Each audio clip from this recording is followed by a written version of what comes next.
Do you have a massive bucket list of movies that you need to watch? If you said yes, then great, because I do too, and there's so many movies on this poster that I've not seen, and if you said no, then how?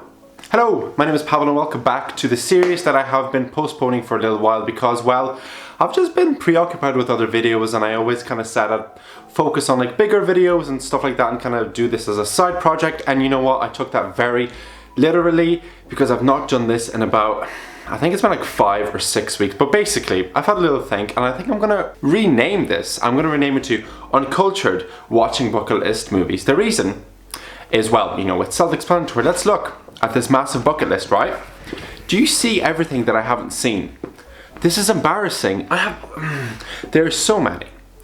So, welcome back to Uncultured, Watching Bucket List Movies episode 5. Basically, if you do not know how this mini-series works, these are usually shorter videos where I pick one of these movies by swapping cameras and showing you like a wheel generator, and basically it just picks a random movie and I watch it and I tell you about it. And today, well, we don't know what I'm watching today, but first let me address the thing that you can probably see, this massive spot.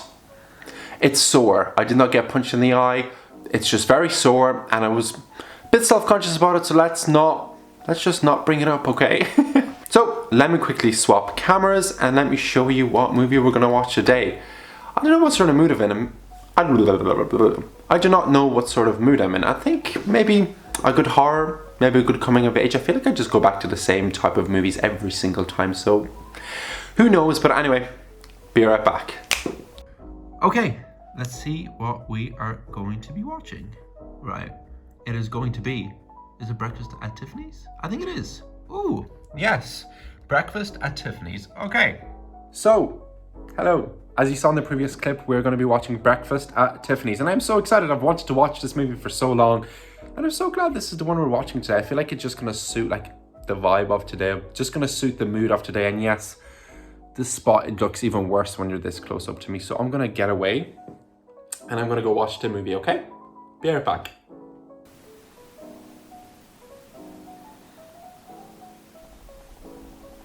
Okay, hello. I just finished watching Breakfast at Tiffany's. Don't ask me why, but I genuinely thought that this movie was gonna be set in a diner. I had no idea what this movie is about, so maybe if you're in the same boat as me, didn't have a clue, so let me help you with that and I'll read you the synopsis for this movie, okay? Deal? A young New York socialite becomes interested in a young man who has moved into her apartment building, but her past threatens to get in the way. Before I speak about like the great aspects of this movie, I kind of want to address the thing that I just did not expect to happen, was that there's a white man playing an Asian character in this movie, and it is definitely so racist, and it continues as kind of like a comedic element to this movie, and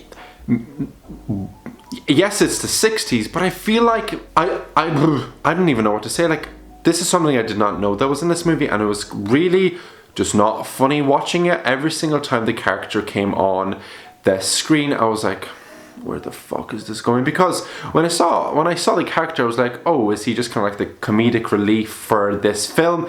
And that, I feel like that was the point of this. But a white man playing an Asian character, just no. Oh, it is horrible. It's not funny. It has not aged well at all, and it's just, what the fuck? Let's go, lady. This time I'm warning you. I am definitely this time going to call in the police. So that kind of started the movie on a sour note for me. I was kind of like, okay, am I just gonna like dislike this entire movie? And for the first half, I did not really like this. I don't know if that had something to do with that character because I was just kind of a bit put off, or was it just because this type of movie wasn't for me? But saying that, the last half an hour, the last like 45 minutes were something that I found really, really interesting.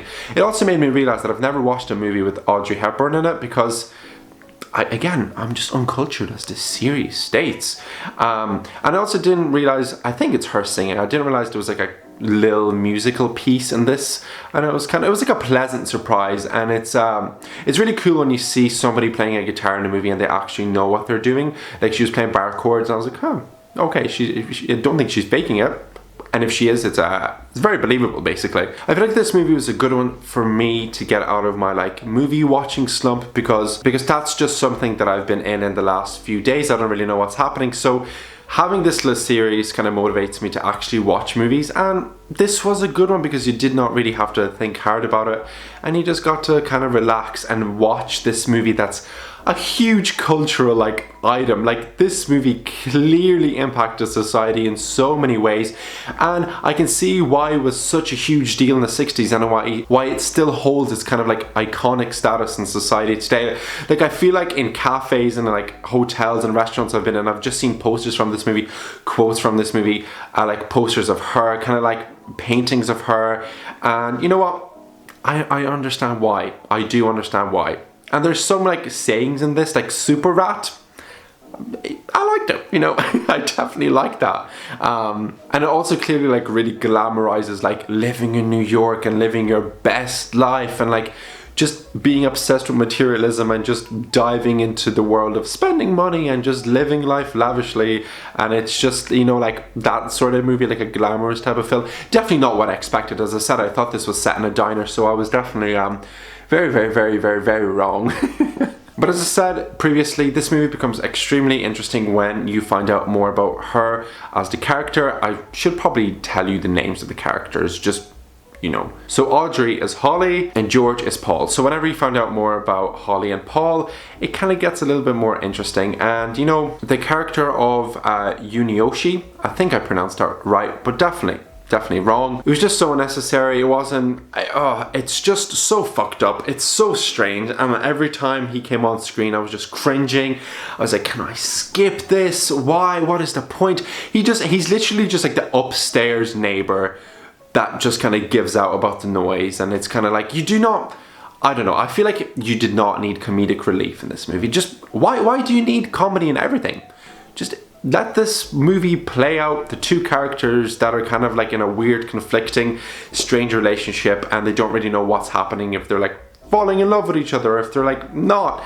And, you know, plus, if you want some relief, just have the cool cat that's in this that has no name jumping around everywhere. And I feel like that's enough. There's no need for a character like that. None at all. So overall, I'm going to give this a 6. Is that a bit low? Yeah, you know what? It wasn't my favorite, but it was still definitely enjoyable. So I'm going to give it a 6. I feel like this is the lowest one, the lowest rating I've given so far out of this like series thing. Anyway, have you seen this movie? Did you enjoy it? What did you think of it? Please let me know on my Instagram at paulxkolobov, or even in the comments. Thank you so much for watching this series. I'll try film more episodes of this because it's really quick. Like, I quickly sit down and film. It takes me like 2 or 3 hours to do, including the watch time, and I get to like eat my dinner and chill and just watch a movie. So like, it's absolutely ideal, you know, living my best life. I always ask at the end of all of my videos, what movie should I watch next? Let me know in the comments or wherever. You know where to tell me. You know where to tell me. Thank you so much for watching, and I'll see you in the next video. Bye bye. It's time to finally scribble this out here. Oh my gosh, where is it? Here.